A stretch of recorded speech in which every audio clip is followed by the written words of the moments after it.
I'm about to show you hidden video footage of people deeply involved in HIV/AIDS research, including Nobel Prize winners for HIV/AIDS research, admitting things about HIV that you would never hear or read anywhere else. Included is hidden video footage of the man who won a Nobel Prize for discovering HIV, claiming openly that HIV is harmless to most people. His own words. I'm about to expose to you the fraud of HIV testing and how unsuspecting people in Africa who know nothing about human biology or the nature of HIV tests are being deceived and drugged to death by the antiretroviral poisons being fed to them by large pharmaceutical corporations and the criminal individuals who are gaining financially by maintaining the ruse. Let's start by defining AIDS. What is AIDS? AIDS is an acquired immune deficiency syndrome. AIDS is a weakened immune system. That is what AIDS is. Now, what causes AIDS? Any number of things. If you happen to have multiple bacterial or viral infections, or one serious bacterial infection, you could end up with AIDS, because your immune system could be stressed beyond what it can handle. Also, if your immune system is weak due to malnutrition, you would have AIDS. Yes, this means there are millions of people in the world with AIDS without HIV. In fact, HIV/AIDS is a misnomer because, as I'm about to uncover for you, HIV does not cause AIDS, despite what you've been told. So, we know AIDS is the weakening of the body's immune system by disease or malnutrition. Now, malnutrition is something from which many people in Africa just so happen to suffer. That we have known what causes acquired immune deficiency diseases for at least 70 years. It's in the medical textbooks. It's there for you to read. Number one cause on the face of this earth is malnutrition and starvation. That's African. Look to the headlines of the October 3rd issue of the London Times, Sunday Times last year. And the inside headlines that screamed across 2 pages, the plague that never was. Speak to Philip and Evelyn Kreinen, who head Partage with an organization of 250 people, their own hospital, their own doctors, their own laboratories, who have lived in the heart of the epidemic, supposedly, or the supposed epidemic, for 5 years. There is no epidemic.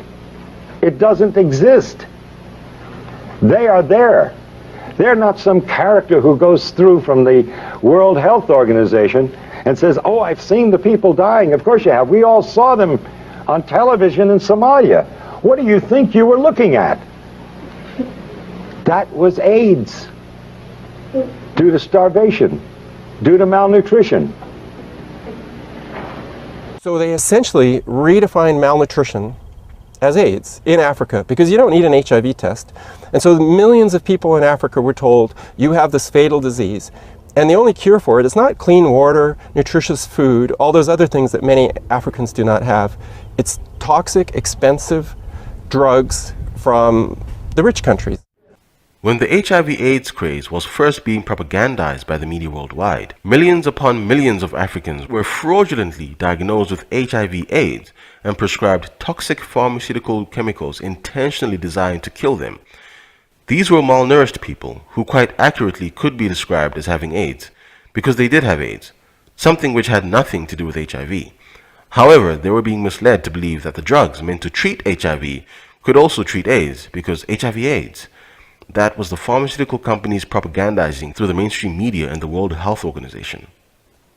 The HIV/AIDS drugs, primarily AZT, being given to people are killing them.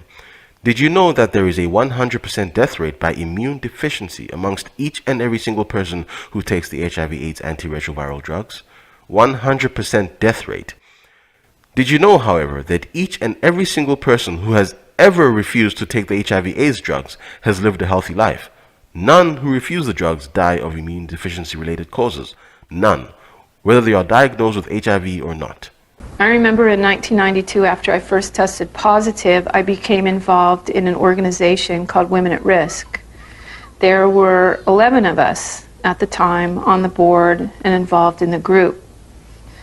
All of us except 3 were on the medications. In the year and a half that I was involved with Women at Risk, every single woman in that organization on the drugs died. Every single one, except the 3 of us who weren't taking them. AZT is highly mutagenic, meaning that it destroys the genes in cells and has been shown to cause cancer in rodents. It targets the bone marrow, where B lymphocyte blood cells are being made. These are the very cells an AIDS patient needs most for immunity. AZT destroys randomly bone marrow, kidneys, liver, intestines, muscle tissue, the brain, and central nervous system. Peter Duesberg claims AZT actually causes AIDS itself. AZT does directly causing AIDS defining diseases. You know, AIDS is a lot of things, but it doesn't cause Kaposi sarcoma, I think, but it does cause immunodeficiency. It was designed to do that. It was designed to kill human cells. In fact, the manufacturer says that specifically that it can cause AIDS-like diseases. The manufacturer, that is Burroughs Wellcome, says it is often difficult to distinguish adverse events possibly associated with pseudovodin or pseudovodin administration, which is AZT, from underlying signs of HIV disease. In other words, even they acknowledge, not just Duisberg, that AZT causes AIDS or AIDS-defining diseases. The HIV/AIDS drugs are the cause of AIDS, and when given to anyone who already has AIDS, an accelerated death is all it offers. When given to healthy people, the result is the same. It terminates life. You terminate DNA, you terminate life. And they talk about side effects in the insert. When are you going to learn there is no such thing as a side effect in medicine? It's an unwanted direct effect. And you know what one of the unwanted direct effects of AZT is? Lymphoma, cancer, one of the diseases of AIDS, as they call it. Oh, another so-called side effect, which is really an unwanted direct effect, pancytopenia. You need a definition? Pancytopenia. Pan, all, cyto, cells, penia, loss of all your cells. That's AIDS. That is the definition of AIDS. So AZT, by definition, by their own drug insert, causes AIDS, and nobody survives AZT. That will eventually lead to your death. And they've cut the dosage way down because it was killing them too fast. It's like giving somebody a large dose of strychnine and they die within 5 minutes. And so the next person, you give them a few drops of it and they last 4 or 5 days, and you say, strychnine's a wonderful drug. This person lasts 5 times longer. The mass poisonings of unsuspecting Africans were going on in Africa behind everyone else's backs in the West, while people in the West were being told that Africans had HIV/AIDS. The propagandists needed to continuously fraudulently mention HIV and AIDS together to create a false link between those words and justify their proclamations of an AIDS epidemic in Africa, one which they manufactured entirely. There is not a single scientific paper which claims categorically that HIV causes AIDS, not a single reference anywhere in the scientific literature, because HIV does not cause AIDS. To claim in a scientific paper that HIV causes AIDS could easily incur lawsuits when the aforementioned statement is proven to be false, because it is false. However, the media keeps saying HIV causes AIDS, and people write articles claiming HIV causes AIDS, but none of them can give you a reference to the scientific literature which asserts that statement as fact. All you will find is other deceptive propaganda pieces written under the guise of someone's opinion, but written deceptively to defraud lay people. The first time I really questioned it, I was working on a project where we were measuring HIV in people's blood at this place called Specialty Laboratories in Santa Monica. I was just a consultant there, and I came in about 3 days a month, and we were working on that, and at some point we needed to re-up our grant from the NIH to work on that, and I had to write it. And so the first line of that was, HIV is the probable cause of AIDS. And I wrote that, and then I said, well, I need a paper, some kind of scientific paper, to reference that statement, because when you make a statement like that, that's like a fact. You need to say, here's how come I know that, right? You put a little 1 if it's the first statement you've made, and then you put down at the bottom of the paper you have a 1, and you say, here's a paper by somebody that describes why that statement is true, right? And so I said, well, what's that? I don't know. Let me think about, what is that paper? Who do I go to for that? And I looked around, I asked a couple of virologists at that company, and they said, no, you don't have to reference. I said, I have to reference that because I don't know where that came from. How do I know that? And it turned out that nobody knew it. There wasn't a scientific reference, like a paper that somebody had submitted with like experimental data in it and like logical discussion and said, here's how come we know that HIV is the probable cause of AIDS. There was nothing out there like that. Nothing. We've talked about AIDS and the fact that HIV does not cause it, but let's talk about HIV. What is HIV? HIV is a supposed retrovirus supposedly discovered by Robert Gallo and Luc Montagnier. Interestingly, HIV, according to the people who claim to have discovered it, is harmless to most people. We can be exposed to HIV many times without being chronically infected. Our immune system could get rid of the virus within a few weeks if you have a good immune system. If you have a good immune system, then your body can naturally get rid of HIV. Yes. If you take a poor African who's been infected and you build up their immune system, is it possible for them to also naturally get rid of it? I would think so. That's an important It's point. important knowledge which is completely neglected. You know, people always think of drugs and vaccine. So this is a message which may be different from the what you heard before, no? The closing? No. Yes, my message is different from what you heard from Fauci or. Yes. It's a little different. It's a little different. So, HIV does not cause AIDS, and as revealed by the man who discovered it himself, HIV is harmless to most people. But how is HIV even tested? Well, there are a number of ways, and none of these tests work.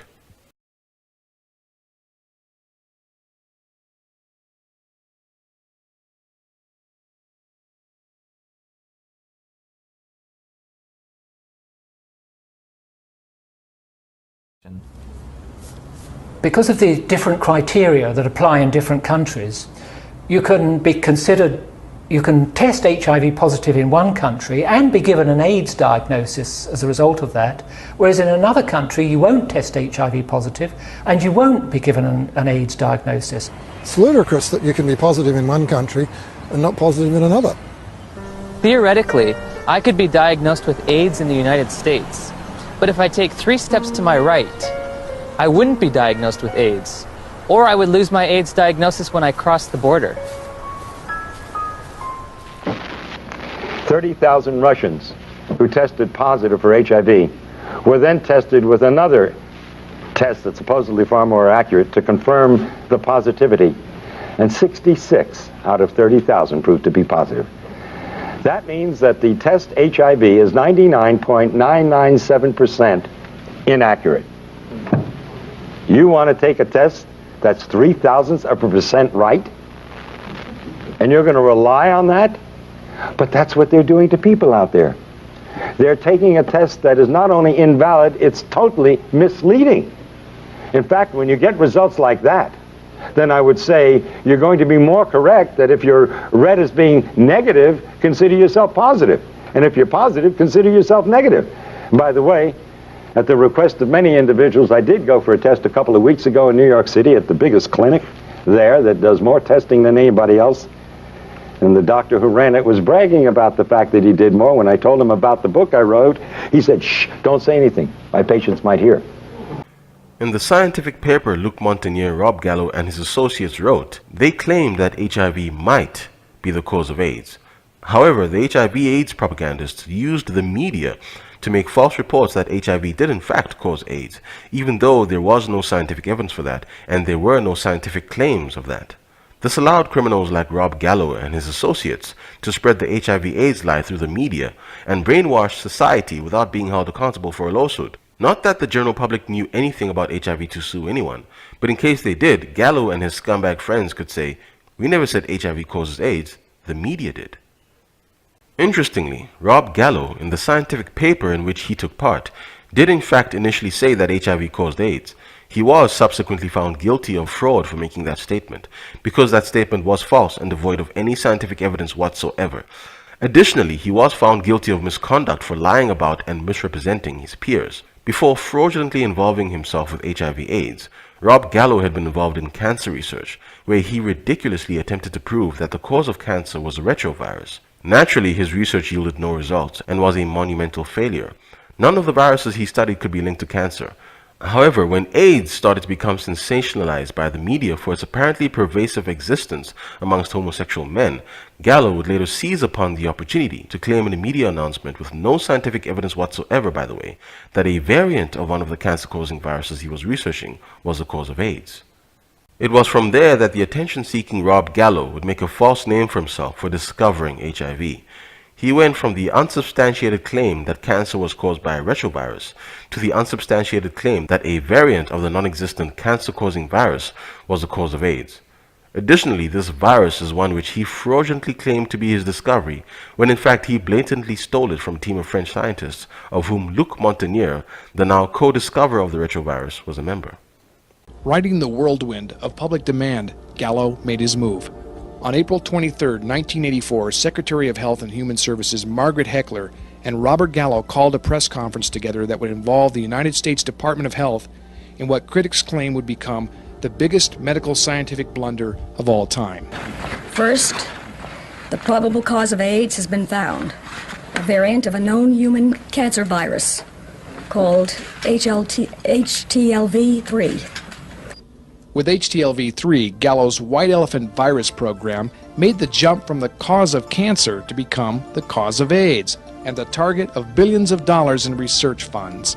Simultaneously, as the press conference was going on, the blood test used to detect HIV was being patented, which would earn the U.S. Department of Health over $100 million a year and large financial kickbacks to Robert Gallo. The AIDS industry was born, and the U.S. government was now fully invested. Naively, Secretary Heckler predicted that a vaccine would be ready for testing by 1986. We hope to have such a vaccine ready for testing in approximately 2 years. For the moment, everyone was happy about this discovery of the probable cause of AIDS. Gay activists were satisfied that the government was finally doing something. But the public was not aware that Gallo had bypassed a major checkpoint before making his announcement. He had not submitted his test results to other scientists for peer review. No one had a chance to critique or verify his claim, and his test results were not published in Science magazine until 1 week after the press conference. This was a dangerous violation of scientific protocol. Suddenly, a challenge to Gallo's ethics emerged, which would become an international scandal. The Institut Pasteur in Paris claimed that Gallo's AIDS virus was identical to LAV, a virus Dr. Luc Montagnier had sent Gallo's lab 6 months before the press conference. The French were outraged and filed an international lawsuit against the U.S. Health Department on grounds that Gallo had pirated their discovery. The entire incident was embarrassing to the United States and had to be resolved diplomatically by President Reagan and Prime Minister Jacques Chirac of France. It is only because the French government saw the massive potential to make money from the so-called HIV virus that they refrained from suing the United States alongside Gallo and convinced Luc Montagnier to join Gallo as a co-discoverer of HIV. With this arrangement to split the profits made on the HIV blood test, the virus was given a new international name, the Human Immunodeficiency Virus, or HIV. Despite questions of Gallo's character and ethics, HIV had now gained international acceptance. Rob Gallo, the man who claims to have discovered the HIV virus, is a known fraud, a failed scientist, a thief, and a known liar. Let that sink in for a second. There is not a single scientific document which claims HIV causes any serious disease whatsoever. None. In fact, Kary Mullis, the very man who is responsible for inventing the HIV test, has admitted there is no body of evidence that supports the claim that HIV causes any disease whatsoever. HIV is a lie. But what about the individuals who have perpetrated this lie? They are all multi-millionaires. They had made huge investments in this theory. Their careers, their papers, their students, their academic standing, and not the least of it, their huge commercial interests. Almost all of my peers on the right side of the hypothesis or on the other side of with the right hypothesis, have huge commercial conflicts of interest that are not carefully not mentioned by the press or the journals. They have stocks in Boris Wellcome. They have stocks. See, it's not an accident that these campuses like ours are surrounded by biotechnology companies, Chiron and Genentech, like metastasis, like a tumor by metastasis. They go there and they have their stocks there, and they triple their income if that is enough. So they pay their huge homes on the hill, their Porsches, their Carreras, their mistresses, what have you. And that comes all from, these are all investments that are based on their professional, on their science, on their professional investments.